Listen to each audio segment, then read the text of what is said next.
Hi everybody, welcome to the second part of our interview with Dr. Ashley Gearhardt on food addiction. In the first part, we talked about the evidence supporting food addiction. If you haven't seen it, please check it out by looking at the playlist below. And on this video, we're talking about tips for managing food addiction, and we also discuss some of the challenges with developing new treatments. So as always, I hope you enjoy it. If you have any questions, please leave them in the comment section below. And so for some people, they can go from using a substance in an addictive way and learn to use it in a moderate way. I think that's a kind of shocking thing that the field initially resists. There's still pockets of resistance. That's harm reduction, right? You got it, harm reduction approaches. And yet there's evidence that really bears out that for many substances, for many people, it doesn't have to be an abstinence-only approach. For some people it does, but not everybody. And there isn't a one-size-fits-all when it comes to what causes an addiction and also how we treat it. And so we think about this a lot with the highly processed foods, to think about how might this perspective change treatment? How might we treat eating issues differently than we currently do? And I think there's kind of two camps right now. There's a camp that kind of focuses on the idea that there's kind of no good foods and there's no bad foods, and it's really just about your relationship with those foods and the way you think about them. And then there's another extreme, which is this idea that there are certainly very black and white good foods and bad foods, and that you need to abstain for any and all bad foods in all situations. Got it. So And where do you... We think it's more complex and in the middle. Okay. And this way that I think it's important to not just say all foods are created equal, because the science doesn't bear that out. I mean, a bowl of strawberry ice cream and a bowl of strawberries have very different effects on not only your gut hormones, but your mood, your affect, your emotions, your brain chemistry, in a way where the ice cream kind of triggers neurochemicals in your brain that keep you going, keeping you wanting more. Whereas with the strawberries, even though you like them and they're delicious, they're not quite as capable of driving forward this really compulsive use where you feel like you can't control it. Right. You couldn't stop yourself if you wanted to.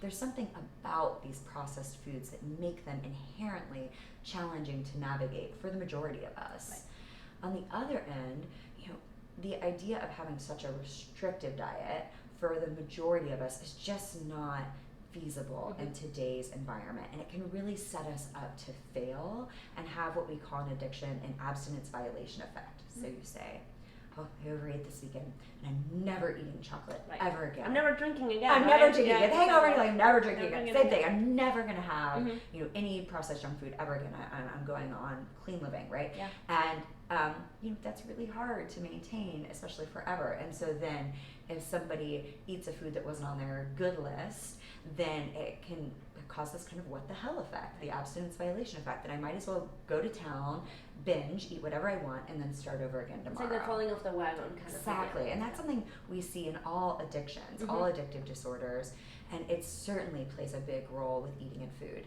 So the way we've been conceptualizing it in my lab is this idea that foods do have a gradient of risk. They inherently bring something to the table, for a bad pun, of horrible pun, but that they inherently bring something to the table themselves, and that we need to acknowledge that ourselves, so we know that there's certain foods that you may need to have some additional safeguards around when you try and eat them. And there might even be, for certain people, some foods that are just so highly rewarding and triggering that maybe taking a break from those foods and actually abstaining from those foods for a little bit, so you're not getting in that wrestle of how much ice cream can I eat, can I just have 3 potato chips, that you kind of take that off the table for yourself. You don't have to engage in that battle all the time. But that there are many foods that individually you can eat in moderation that may not be on this very restrictive list of only minimally processed foods, only kale and beans and lean proteins. There's some flexibility built in, and we think it's important to kind of match the risk level of the food for you with how risky of a situation are you in. So if you're trying to eat a food that's maybe a little risky for you, that you have is more likely to trigger overeating, you don't want to try and necessarily eat that food when you're super hungry, you just got in a fight with your boss, you're feeling unhinged, and it's 11 o'clock at night and you're by yourself on your couch. Right. Like that is just a situation that's setting you up to fail. And that's a time where if you're hungry, eating a lower risk food or using some non-food based emotion regulation strategies to lower your risk level may be important before you also increasing your risk by the sort of food that you're trying to eat. So we think it can be complex, it can be individualized, and we need to consider the food and the situation to help people navigate this really toxic environment in a way that they feel healthy and empowered. And yeah, from being an emotion regulation researcher, for me, it's really interesting how you talk about food addiction as potentially serving an emotion regulation purpose, because it does. I mean, in those moments when it's 11 o'clock and we are sad and anxious and lonely, we need something to feel better. And the quickest and easiest way for many of us is really to reach to the pint of ice cream or cookies or the burger, the fries, whatever. Yeah. So it's like, it's also teaching people how to manage themselves differently in those moments, right? And how to, I completely agree. How to behave differently around food. Yeah, and developing some skills. And I think you point out something that's so important. I think it's one of the biggest obstacles to being able to change is that especially highly processed junk foods they're convenient and they're cheap and they're easy, and even making dinner, right? It's so much easier. Oh my gosh, yeah. I have kids, you have kids. Like it's just one of those situations where to come home after a long day and then it takes more effort to prep these fresher foods, and that is a big obstacle. And so for people, we really try and say as much as you can to make either the non-food regulation strategies or having those easily accessible, having those on hand. Same thing with foods that are not as triggering but you enjoy. I mean, you should get joy and pleasure out of your eating, but it's a function that we've developed through industry and through industrialization. Foods that are their reward level is amped up so much that we almost forget that we like things like fresh fruit, and that they taste good. Totally. We've adjusted to such a high level.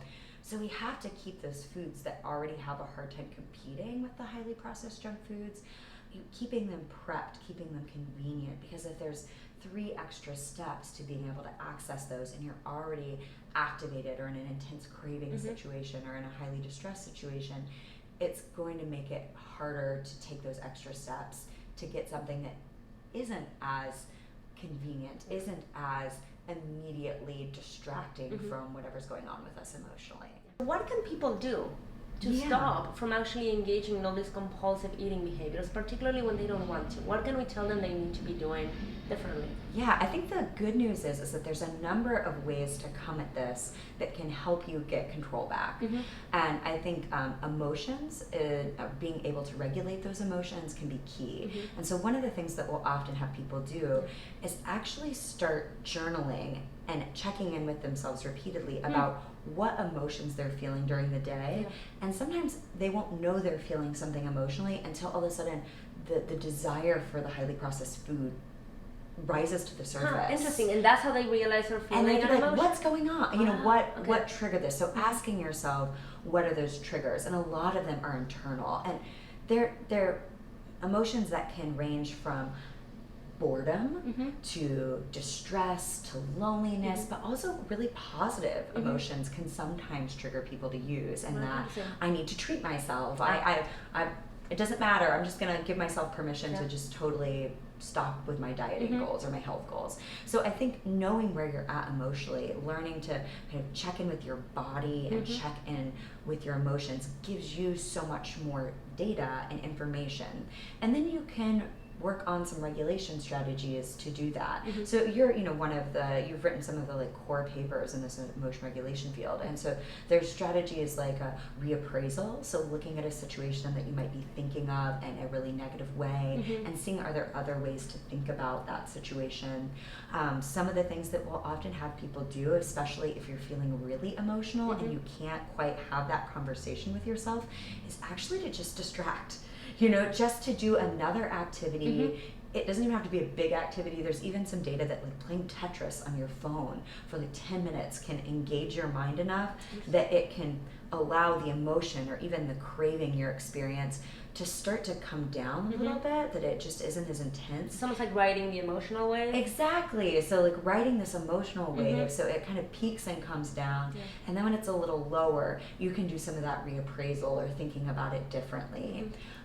There's some evidence that mindfulness practices can be really helpful. I'm actually doing a video on mindfulness next Are week. you? So Okay, that's excellent. There's, eating is one of those practices that you can do to try and develop that approach to think of things mindfully, to being there in the present and really experiencing what's there in front of you. And what about specific treatment, right? So for people who are already struggling a lot with food addiction in a way that is pretty intense, in ways that meets criteria in a way for a clinical level of dysfunction, what are the options for people out there to go get treatment right now? Because this is a very new field of study, so we don't have a lot, right? Yeah, you're right, and it's one of the hardest things I think right now about being in this field is that people will reach out to me and say, I have this issue or my child has this issue and I don't know what to do.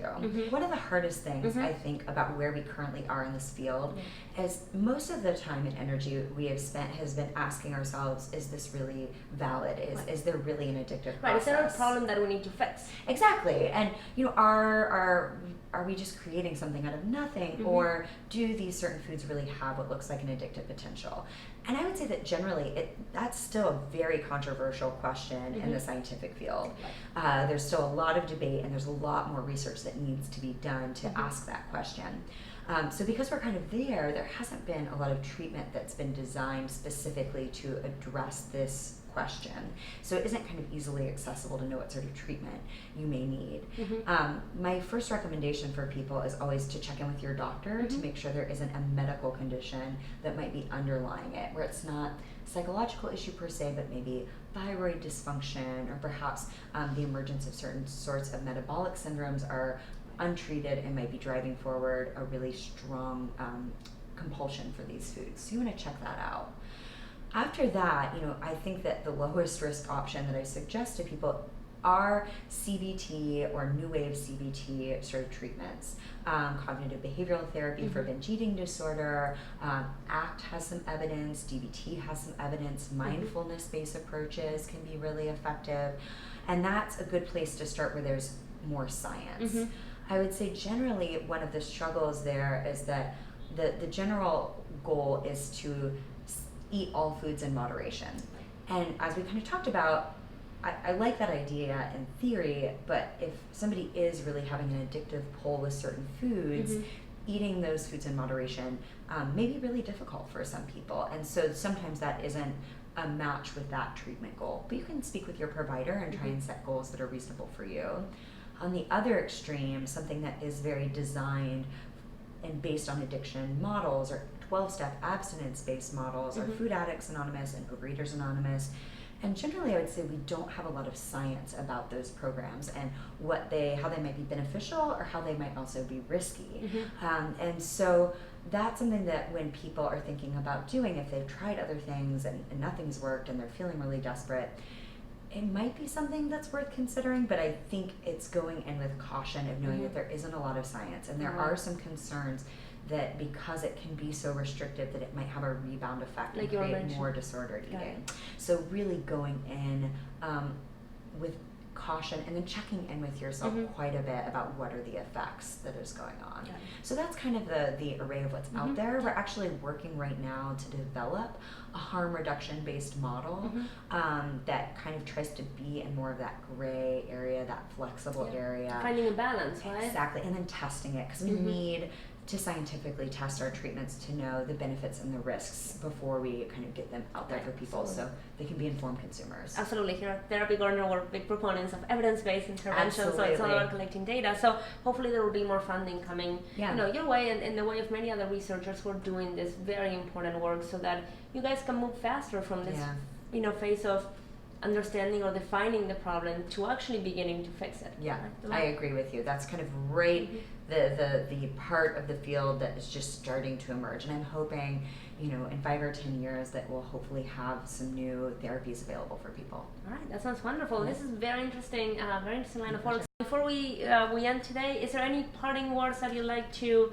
say, any sort of final comments you'd like to make. And of course, we'd love to Yeah. have you back. We could talk to you for hours about this stuff. Yeah, my This is pleasure. so interesting. But for today, anything else you'd like to say? Yeah, I guess my parting thought is like twofold, and I know I just said it, but I just want to say it again. Say it again. Is that being kind and compassionate to yourself is really powerful, and it can be really freeing to give you the opportunity to heal. This is hard work, and anyone I've ever treated with eating related issues have tried so many things.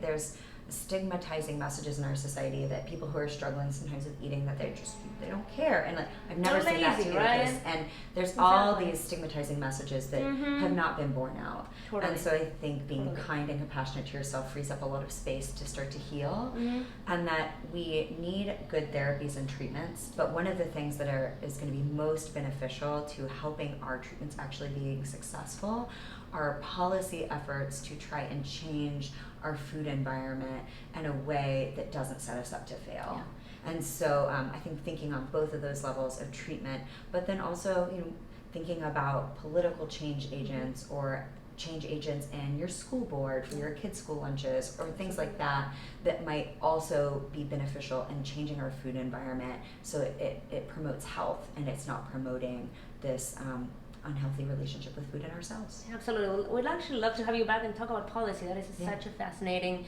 perspective as well. So, thank you guys so much for watching. Thank you, Ashley, for being here, especially with such short notice. I hope you guys enjoyed the video. If you have questions, please leave them in the comment section below. And as always, don't forget to like the video, subscribe to the channel, and please share with people in your life who are interested in this work. You can do so in a number of ways. You can share the link to the video, or you can share my posts on social media. I'm Dr. Amelia Aldeo, both on Twitter and Instagram. Ashley is not on social media just yet, but maybe we can convince her to join as well. Thank you so much. Thank you, Ashley, again one more time for being here, and we'll see you guys next time. Bye-bye.